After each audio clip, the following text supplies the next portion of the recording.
Oral questions, questions orales. L'honorable leader de l'opposition.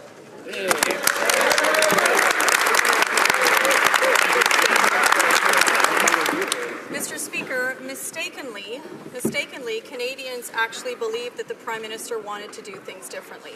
But last night, on the first night of our debate on pulling out the CF-18s, we find out that the fighter jets had already actually flown their last mission. He didn't even wait for the debate or wait for Parliament to vote. So my question is simple. How could the Prime Minister show so much disrespect for parliamentarians? The Right Honourable Prime Minister. I am pleased to have participated in this debate that is ongoing in our continuing engagement in the fight against ISIL and our strong role as part of the coalition.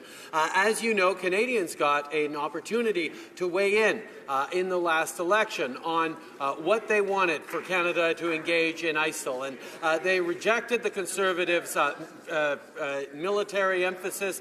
They rejected the NDP's stepping back. They accepted that we have the best plan for a whole-of-government approach that steps up our involvement in ways that Canada can best help. The Honourable Leader of the Opposition.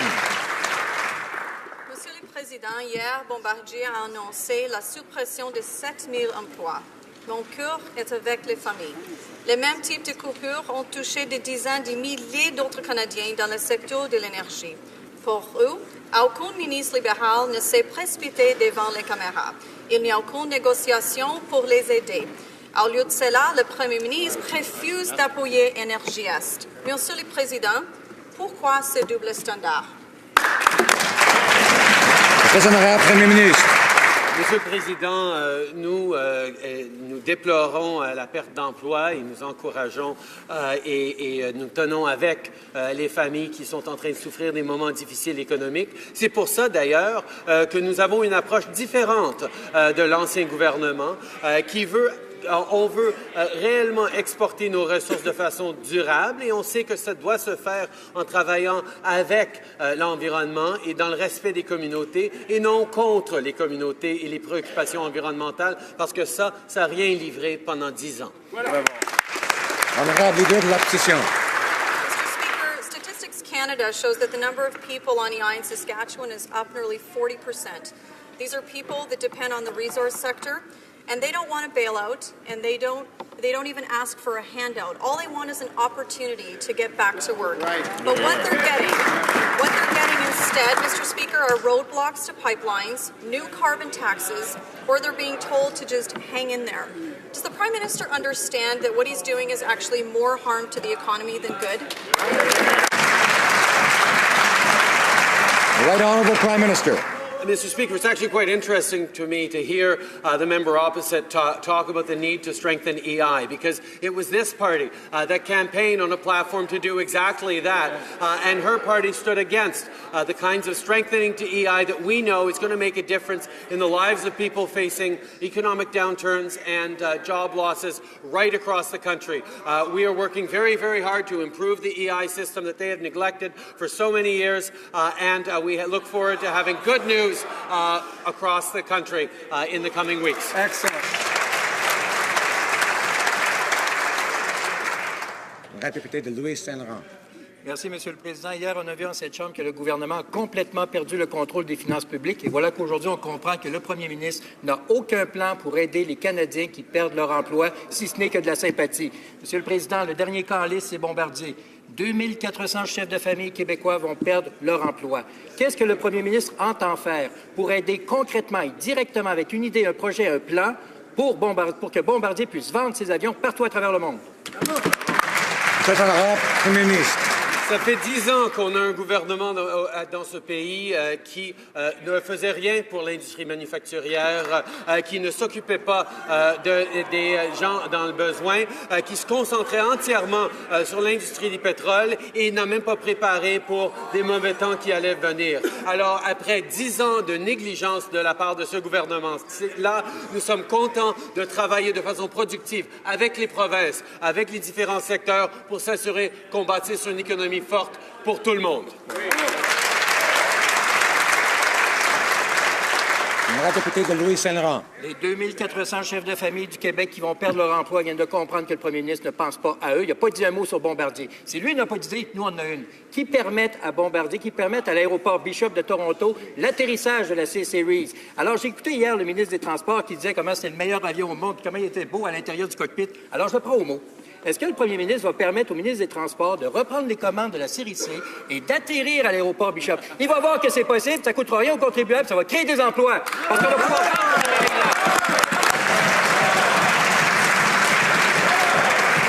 Très honorable Premier ministre. Encore une fois, on voit que le Parti conservateur joue les jeux de division en mettant une partie du pays contre une autre partie du pays. On a réellement le genre d'irresponsabilité qui les a menés à être en opposition. La réalité, c'est que nous travaillons encore avec Bombardier pour s'assurer d'abord qu'on ait des bonnes nouvelles avec Air Canada, comme on a vu hier, qu'on aide les familles qui sont dans la difficulté et qu'on regarde le genre d'investissements qui vont être responsables pour l'économie et pour les contribuables. C'est ce qu'on va faire. C'est ce qu'on va faire. Bravo. The honourable member for London Fanshawe. Mr. Speaker, today officials confirmed to the Trade Committee that they haven't completed a study of the TPP's impact on Canadians. Experts are saying this deal would put thousands of jobs on the line, give foreign companies the power to challenge our environmental laws, and make medicine more expensive.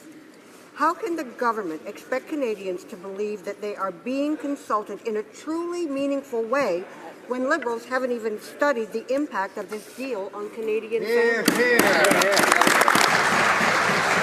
Right Honourable Prime Minister. On the contrary, Mr. Speaker, our International Trade Minister has been engaged in consultations right across the country, and indeed, we have committed to bring forward the TPP to a debate and discussion here in the House so we can hear the different sectors that will have advantages and from the sectors that have concerns. The fact is we have committed to open consultations. We made that promise during the election campaign, and we are going to be keeping that promise. Honourable member for London Fanshawe. Well, tell that to the trade officials. Liberals think that you can consult Canadians without even letting them know what the TPP would do. Mr. Speaker, it gets worse. Liberals say they will review the temporary foreign worker program, but fail to mention that the TPP creates new loopholes to make it easier for companies to bring in foreign workers. How do they expect to fix the broken temporary foreign worker program while they ram through a trade deal that creates new loopholes? You're here. Right Honourable Prime Minister. Mr. Speaker, once again, we have committed to openly consulting and engaging with Canadians and indeed parliamentarians. And the NDP will have an opportunity to make its anti-trade positions heard loud and clearly in this Parliament. The fact of the matter is we are going to engage responsibly around files that matter to Canadians to make sure that they actually have the opportunity to make decisions about what's in our best interests as an economy. Almost got it. It's okay. Honorable député de Rosemont-la-Petite-Patrie. Monsieur le Président, hier, on apprenait que 7000 travailleurs, dont 2400 directement au Québec, allaient perdre leur emploi. Mais ça ne semble pas du tout affoler ou alerter le premier ministre qui, franchement, n'avait pas grand-chose à leur dire, à part ses habituelles banalités. Les employés et leurs familles, eux, sont inquiets. Le silence de ce gouvernement concernant l'aide à Bombardier a assez duré. Quand est-ce qu'ils vont comprendre que c'est des milliers de bons emplois qui sont en jeu? Quand est-ce qu'ils vont agir pour les travailleurs et leurs familles? Très honorable Premier ministre.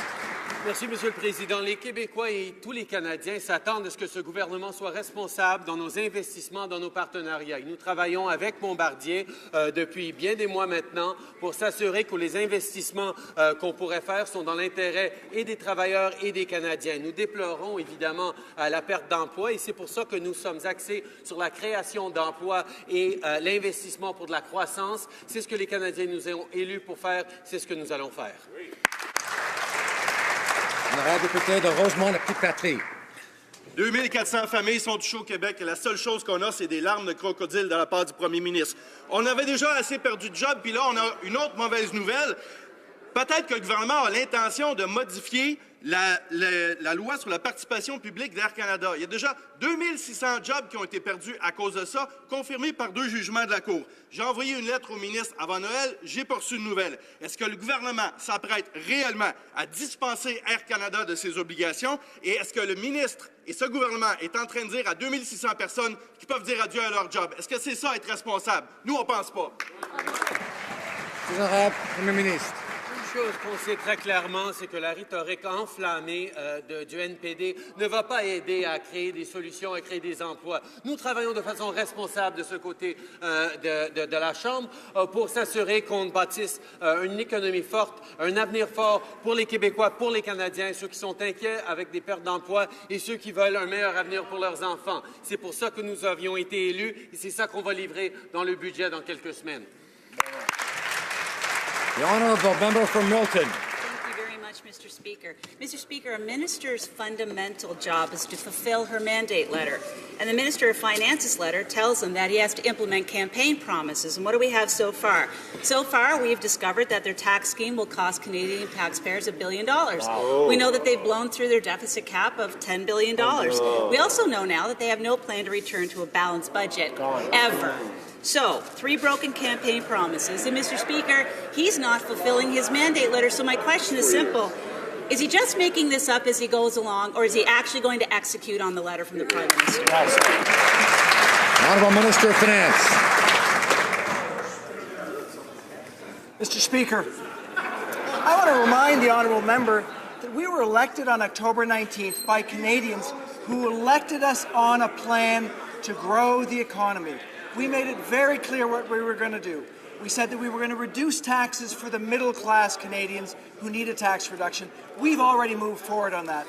We said that we are going to move forward with a Canada Child Benefit that's going to help 9 out of 10 families and hundreds of thousands of children. Then we're going to move forward on infrastructure investments that are going to help us grow this economy, all the while by being very prudent with our expenses along the way. The honourable member for Milton. Selective reading of his campaign promises, but nonetheless, his mandate letter goes on to say the following as well. It is our collective responsibility to ensure that we fulfill our promises while living within our fiscal plan. So, Mr. Speaker, my question again to the Minister of Finance, is a $30 billion deficit living within his fiscal plan? Honourable Minister of Finance. Mr. Speaker, we have put forward a plan for Canadians. It's a plan that will be laid out in more detail during the course of our upcoming budget. What we have told Canadians, especially those middle-class Canadians who want to do better, is that we have a plan that will make a real difference in growth. We will do it by being fiscally prudent along the way. We will do it by making sure that our level of debt to GDP over time reduces. And yes, we aim to get to a balanced budget over time, recognizing that our economy makes that more challenging. That remains a very important goal for this government.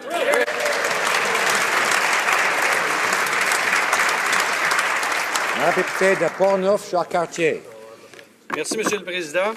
3 000 emplois ont été perdus au Québec en janvier après plus de 6 mois de stabilité sous le gouvernement conservateur. Maintenant, l'effet de ce gouvernement sur l'économie se fait sentir. On perd des emplois. Bombardier, Rio Tinto, le secteur forestier. Que fait le ministre responsable du développement économique? Il met en ligne un questionnaire. Question numéro 1. Quels sont les principaux atouts ou forces économiques de votre région? J'espère que le ministre connaît déjà la réponse. Est-il en train de découvrir les régions du Québec et le savoir-faire de ses travailleurs? The Honourable Minister of Economic Development.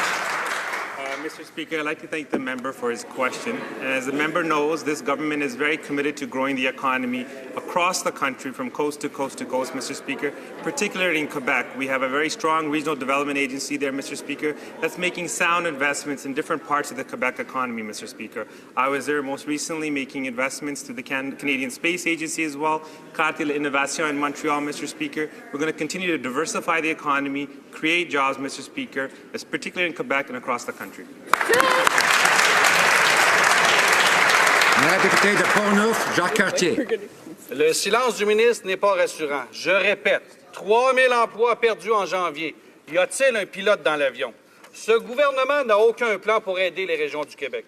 Je demande au ministre de clarifier ses intentions à propos de DEC Québec. Est-il conscient de l'impact positif apporté par cette agence dans toutes les régions du Québec et qui bénéficie à plusieurs entreprises et à des milliers de travailleurs? Comment, par des actions concrètes, ce gouvernement peut-il affirmer qu'il prend le développement économique de toutes les régions du Québec au sérieux? Honorable ministre, développement économique. Speaker, this government has a plan. We articulated that plan during the campaign, Mr. Speaker. We're making historic investments to create jobs, Mr. Speaker. Let me remind the member opposite that we're making investments in shipbuilding and through making sure that not only through shipbuilding but through jets, Mr. Speaker, we're making investments across the country, particularly in Quebec, Mr. Speaker. And we're going to make sure that these investments create good long-term jobs, good high-quality jobs, Mr. Speaker, and we're going to work with the Regional Development Agency to diversify the economy. The honourable member for Brantford-Brant. Mr. Speaker, the Liberal platform promised Canadians a balanced budget in 2019. But even before their first budget, the Liberals are throwing their entire fiscal plan out the window. The economies are often unpredictable, but serious governments keep their promises and their fiscal targets. So why are the Prime Minister and the Finance Minister betraying the promise of balancing the budget? Honourable Minister of Finance. Mr. Speaker, Canadians expect us to actually take actions to make their lives better. We recognize that middle-class Canadians have not had a fair increase in income for many years. The most vulnerable really need to be helped in our society. We have put forward ideas that we know we can put into our budget in 2016 that will make a real difference for Canadians. We know that we can deal with an economy that's more challenging than we expected, and that is what governing is all about. Honourable member for Brantford-Brant. Mr. Speaker, it wasn't just the Liberal platform that promised a balanced budget. I'll remind the Finance Minister that the Prime Minister explicitly directed him to balance the budget in his term. The very first point in the mandate letter from the Prime Minister was to meet, quote, the fiscal anchor of balancing the budget in 2019. That's right. Will the Finance Minister confirm that he will do as the Prime Minister has directed him and balance the budget in this term? And if not, what was the point of the mandate letter? The Honourable Minister of Finance. Mr. Speaker, Canadians elected us on October 19th because they had confidence that we were ready and willing to put forward ideas that can make a real difference in their lives. We are facing past 10 years where we've had low growth. We now realize that the economy is more challenging even than we expected when we were elected. We are moving forward with a plan that will be prudent, that will remain focused on reducing our net debt to GDP over time, and that will aim to get us to a balanced budget over the term, recognizing how challenging that will be in our economic environment. Monsieur le Président, l'économie tourne à ralenti et les pertes d'emplois se multiplient. Pas plus tard qu'hier, Bombardier annonçait la disparition de 7 000 emplois, dont 2 400 au Québec. Et pendant que des milliers de familles vivent avec l'angoisse de ne pas arriver à la fin du mois, l'assurance emploi est de moins en moins disponible. Les dernières statistiques, 36 % ont accès à l'assurance emploi. Alors, Monsieur le Président, dans son budget, le gouvernement va-t-il enfin aider les travailleurs et créer un seuil d'admissibilité universelle à 360 heures? Bravo. Madame la ministre de l'Emploi. Thank you, Mr. Speaker. Employment insurance has failed Canadians. The number that are available, that working Canadians that are eligible to receive employment insurance, has declined year after year under the previous government. It's important for us, and we have committed to do so, to review the whole program, make it accessible for Canadians. So that's exactly what we intend to do. The honourable member for Churchill-Kiwatanook-Askey. Mr. Speaker, Canadians don't want a review. They want immediate action so that they can access employment insurance in their communities. Let's turn turn to what fishers in Norway House, Manitoba are facing, who are being treated like criminals for receiving EI. They're being interrogated, intimidated, and even being told to hand over the records of people that have died. People are being cut off from their benefits without even having the chance to plead their case. Mr. Speaker, we are talking about some of the poorest people in Canada. So will this government work with Norway House fishers to resolve this situation immediately? The Honourable Minister of Employment. Mr. Speaker, this is a very sensitive case. Individuals are going through an investigation. It's ongoing, and I cannot comment. The Honourable Member for Old Lake, Port McMurray. Mr. Speaker, in late December, the Minister of Finance announced that the territorial governments would be facing major federal funding cuts due to the rejigging of the territorial funding formula. Now, under mounting pressure, the Minister is saying he will restore the funding, but only partially. Mr. Speaker, the territorial governments are still facing millions of dollars in cuts. When will the government fully restore the funding and stop leaving Northerners out in the cold? Honourable Minister of Finance. Mr. Speaker, I'm pleased to answer this question. We found that Statistics Canada made a change in the way they calculated the territorial financing formula, a change that impacted the Northern Territories. We worked collaboratively with the Northern Territories. I'd like to thank the members on this side of the House who helped me as well. And we came up with a solution that gives them stable and predictable funding over time. It brought them back very close to where they were before, and we dealt with it appropriately. The Honourable Member for Fort McMurray, Cold Lake. Mr. Speaker, in northern communities, the cost of shipping goods drives up the cost tremendously. The territorial governments are also facing high costs when delivering services such as health care to remote communities. With the governments already shunning natural resources, the biggest industry in the north, how do they expect territorial governments to budget and deliver key services after cutting vital funding? Honourable Minister of Finance. Mr. Speaker, again, I'd like to say that we will continue to work collaboratively with the territories in the north. We recognize that provinces and territories across this country have challenges when we deal with difficult economic times, especially times where commodities and prices change. We believe that in the instance of the territorial financing formula, we came up with a solution that helped those territories to understand their future situation, and we will continue to work together dealing with the challenges that people across this country face. The Honourable Member for Regina Capel. Mr. Speaker, yesterday the Finance Minister dismissed the concerns of Saskatchewan and Alberta. Despite the calls by Premier Wall to address the problems in the equalization formula, the Liberals are doing nothing.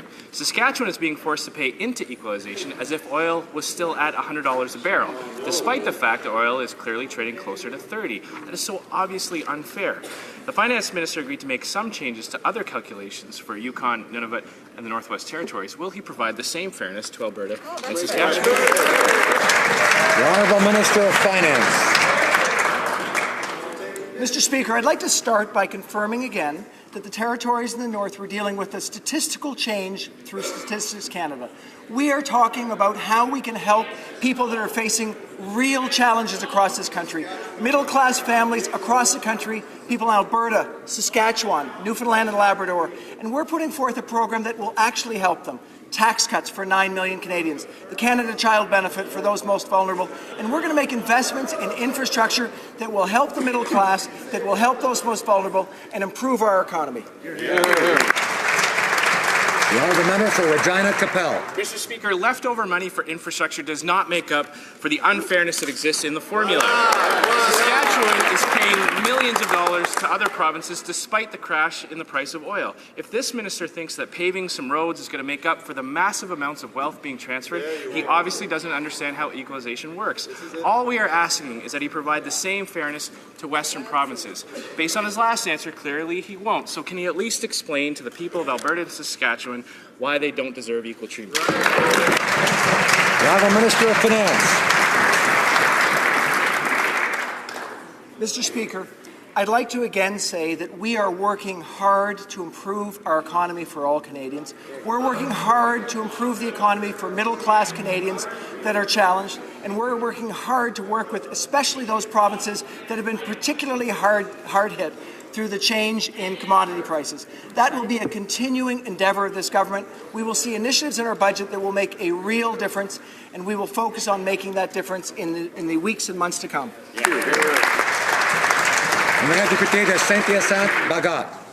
Monsieur le Président, au Québec et au Canada, nous devons soigner en fonction des besoins et non pas des moyens.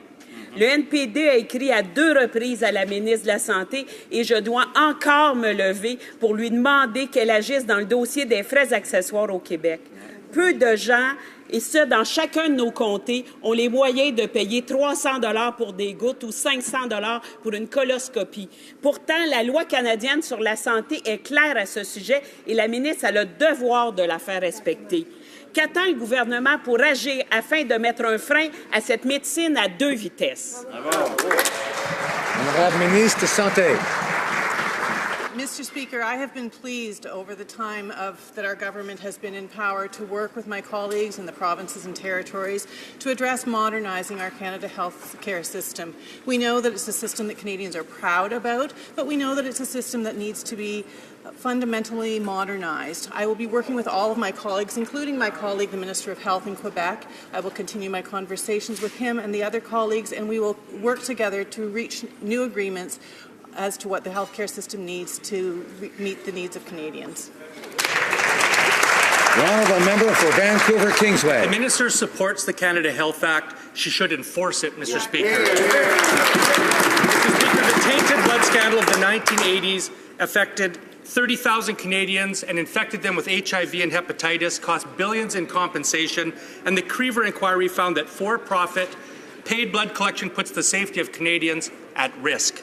Yet today, a private for-profit plasma clinic is opening in Saskatchewan, directly contrary to his findings. Will the minister stand up for safety in Canada's blood supply system and close this clinic, or does she disagree with Justice Creever? The Honourable Minister of Health. Mr. Speaker, I am proud to stand up in the name of safety for the blood supply system in Canada. It's recognized internationally as one of the safest systems in the world, and maintaining the safety of that system is an absolute priority of our government. We are committed to using evidence-based policy, and while this is a sensitive matter that my colleague has addressed, we have examined this in great detail and have confirmed that we are approaching this matter looking at the science and making sure that there are no compromises to the safety of the blood system. The honourable member for York Centre. Mr. Speaker, in recent years it has become more and more difficult for students to find summer work. Last summer alone, nearly 300,000 students could not find summer jobs. Mr. Speaker, this simply cannot continue. We need to invest in young Canadians together to help them build a stronger future and obtain the skills and experience they need to contribute to our collective economic growth. Will the Minister explain what the Government of Canada is doing to help Canadian youth find summer employment? The Honourable Minister of Employment. Mr. Speaker, help is finally on its way. We are proud to have doubled the funding and the positions for Canadian students this summer. Over 35,000 new jobs are going to be added, and those young people will have the experience they need to get into our workforce. Thank you, Mr. Speaker.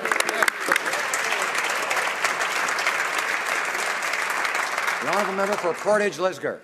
Mr. Speaker, Canadians want to be buying and using Canadian oil. That's because they support the over 450,000 jobs that the Canadian energy sector brings. Folks in New Brunswick and Quebec are offended that foreign oil is being given better treatment than Canadian oil. Mr. Speaker, Canadian oil is extracted responsibly, it's transported responsibly. When will this government start to support the Canadian energy sector and the jobs that it brings, rather than undermining it and creating roadblocks and giving foreign oil special treatment? The Honourable Minister of Natural Resources.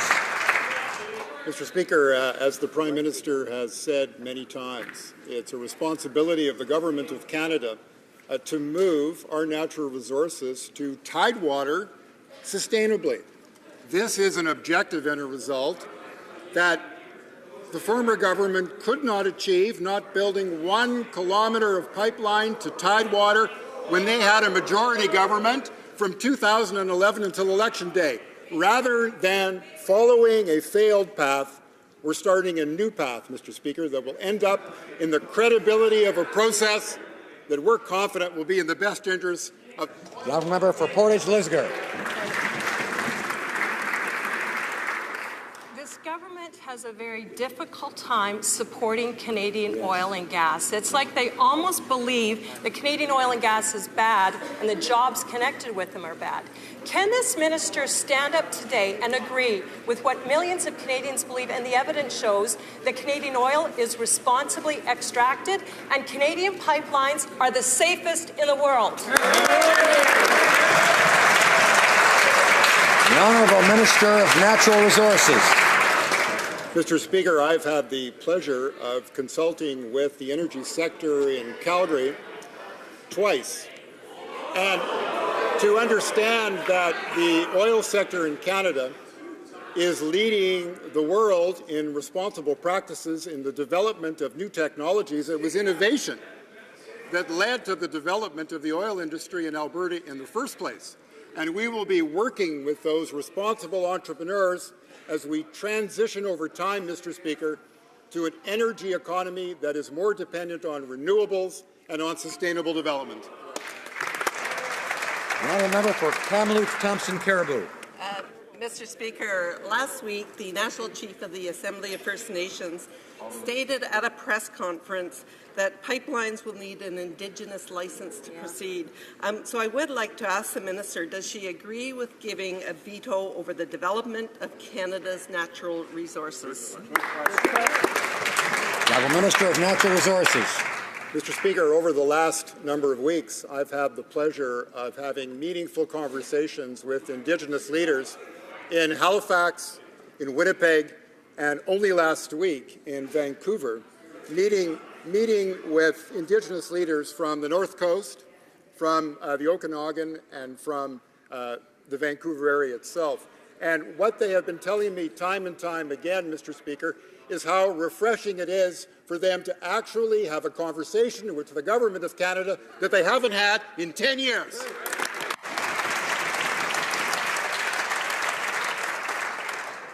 Member for Kamloops Thompson Caribou. Mr. Speaker, the Prime Minister has confused this issue for both industry and for First Nations. During the election campaign, he says no means no. More recently, he's backtracking from that commitment. Uncertainty hurts both prospective development and Indigenous communities. Can the Minister stand in this House and provide clarity? Does no mean no, yes, or maybe? The Minister of Natural Resources. Mr. Speaker, the message that we received from Indigenous leaders from virtually every region of the country is that they want to be involved in responsible and meaningful ways as we develop the natural resource sector in Canada.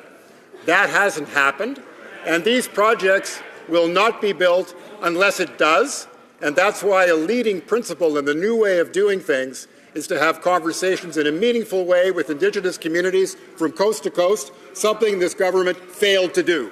The honourable member for South Okanagan West Kootenay. Mr. Speaker, the softwood lumber agreement expired last year, but the government has shown no signs of working to get a new deal. There are thousands of jobs on the line in forestry communities throughout British Columbia and across this country, and the clock is ticking on these good family-supporting jobs, and communities are looking for action. So when does the government expect to have a new agreement in place to protect Canadian forestry jobs? The Honourable Minister of International Trade. Thank you for that question. The forestry industry is incredibly important across this country, and we are very aware of the significance of the softwood lumber agreement, and we are working very hard on it. I'm proud to inform you that actually at our very first bilateral meeting with President Obama. I was fortunate to be there, and our Prime Minister proactively raised this agreement. My officials and I personally are negotiating very actively. My officials were in Washington last week. We're working very hard on this deal.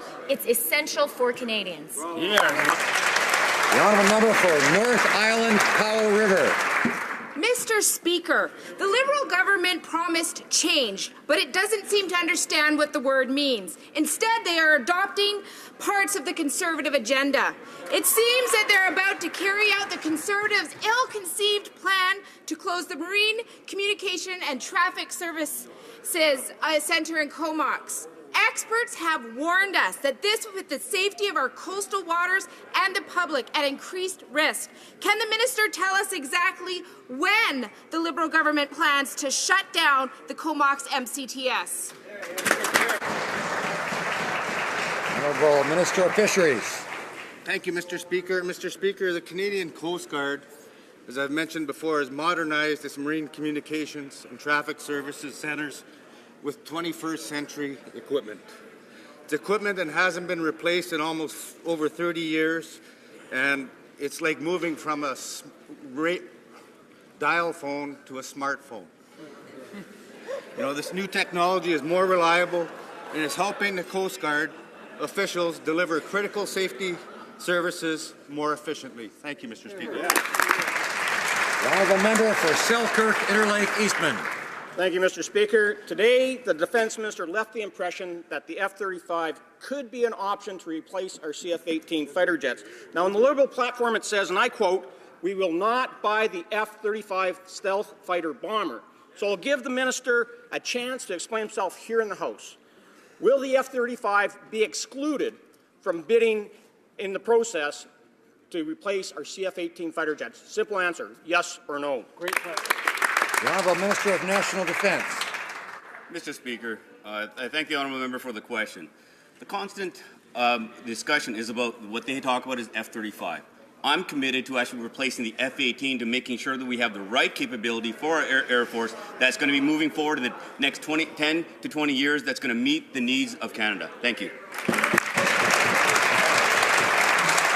Honorable député de Charlebourg, Haute-Saint-Charles. Monsieur le Président, le plan du gouvernement libéral contre l'État islamique est très simple. C'est un rôle de spectateur, Monsieur le Président. En plus, on en fait moins et ce sera plus dangereux.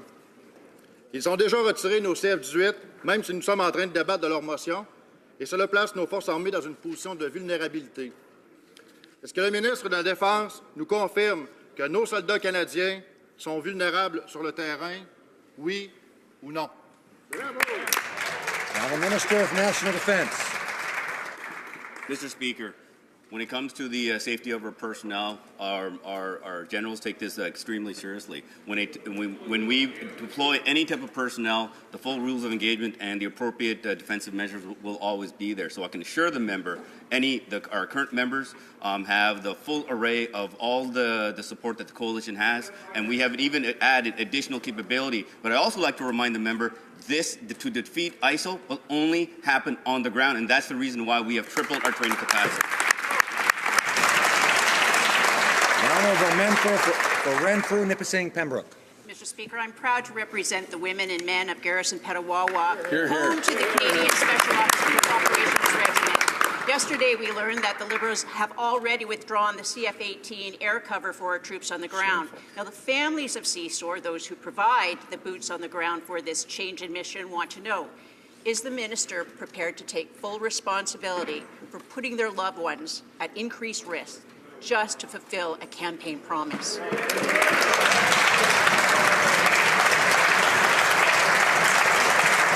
Honourable Minister of National Defence. Mr. Speaker, as the honourable member also knows, I've served alongside members, and I know the families that have also been impacted of this. When it comes to the safety of our personnel, I take it very seriously. Having travelled into the region twice, I can also mention some of the capabilities that weren't brought in, and one was anti-armour capability. This is one of the reasons I've taken meticulous effort to making sure we have the right capabilities for our deployed personnel, to making sure they have everything that they need and they have the full capability, and I can assure you they're well trained because I've been alongside them in the past. Thank you.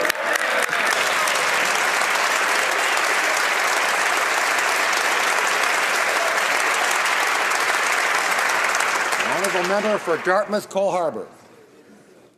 Thank you very much, Mr. Speaker. It was my privilege to have the Minister of Innovation visit the Halifax area during Constituency Week. While at Volta Labs, the Minister announced over $2.7 million in funding from ACOA to 7 companies and organizations representing the ICT, clean tech, and fisheries sectors in Nova Scotia. I'm proud to also mention, Mr. Speaker, that Pentel International, located in my riding of Dartmouth Cole Harbour, was one of the several companies to receive funding. Can the Minister kindly update the House on his recent ACOA announcements? Now the Minister of Innovation. I'd like to thank the member for his question, Mr. Speaker. And you may be familiar with Atlantic Canada, where I saw firsthand the great work that ACOA is doing to support the local economy. In Halifax, his government announced 7 projects, as the member mentioned, under ACOA's business development program, which included, of course, investments in Volta Labs and ICT Hub, and investments in Pentel International, an innovative communications company in Dartmouth Cole Harbour, Nova Scotia, Mr. Speaker. Advancing an innovation agenda that's going to create jobs is a priority for this government, and I was glad to be there and will continue to make those investments. The Honourable Member for Parry Sound, Muskoka. Thank you, Mr. Speaker. Mr. Speaker, yesterday in this very place, the Minister of Foreign Affairs said, and I'd like to quote, "The government has very stringent criteria for determining who will be provided humanitarian aid. We control every aspect from A to Z." This is in stark contrast to an interview given by the Minister of International Development last week, who acknowledged that aid could go to Islamic State fighters. Is the Minister of Foreign Affairs confused? Are Canadian tax dollars going to the terrorists? The Minister of Foreign Affairs. Monsieur le Président, la seule confusion existe dans la tête des conservateurs. Il est évident, Monsieur le Président, qu'on s'assure que l'aide que les Canadiens apportent avec leurs impôts va vraiment aux questions humanitaires et ne n'est pas détournée par les terroristes. On fait cela. Mais en même temps, quand Médecins sans frontières soigne un blessé, Médecins sans frontières le soigne, quel que soit le côté sur lequel penche ce blessé. Qu'il soit du bon bord ou de l'autre bord, ils vont le soigner. C'est leur mission. Comme la mission des conservateurs est de ne pas te poser des questions confuses. C'est ça.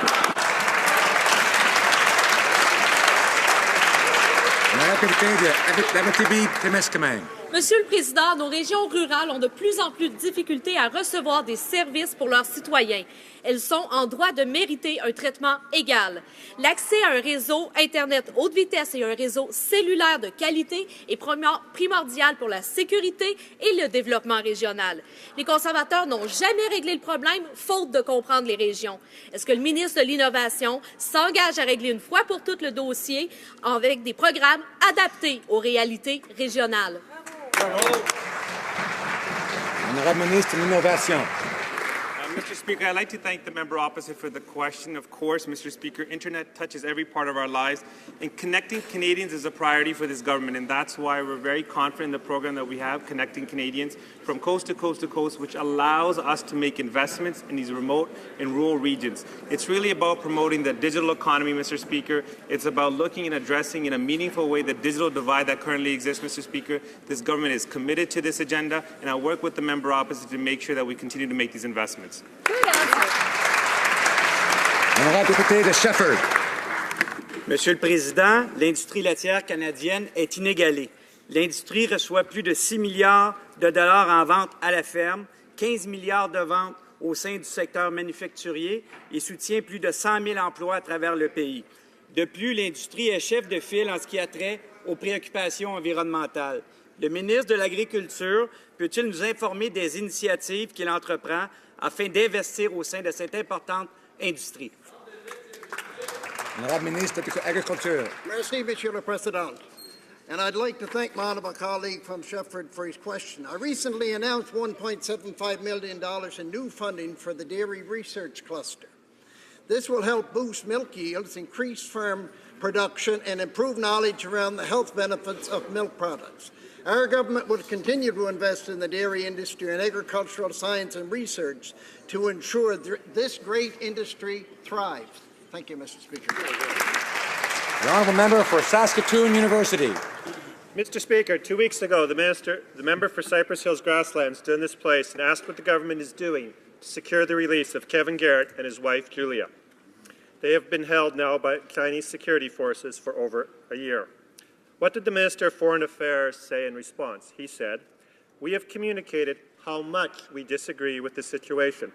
Mr. Speaker, I am not sure that the minister's bureaucratic tone is grabbing the attention of the Chinese. When is the Minister of Foreign Affairs going to make the Garrett's release a priority? Minister of Foreign Affairs. Of course it's a priority, Mr. Speaker. The only goal I have in this is to free Mr. Garrett. It's something on which we work very hard. And I want to assure my colleague I'm ready to cooperate with him and with everyone to find a way to free Mr. Garrett. I'm not here to be the hero of the story and to pretend that I'm doing a lot of things that may be not helpful. The only goal is to free every Canadian in trouble around the world. That's right. And it's on which we will work.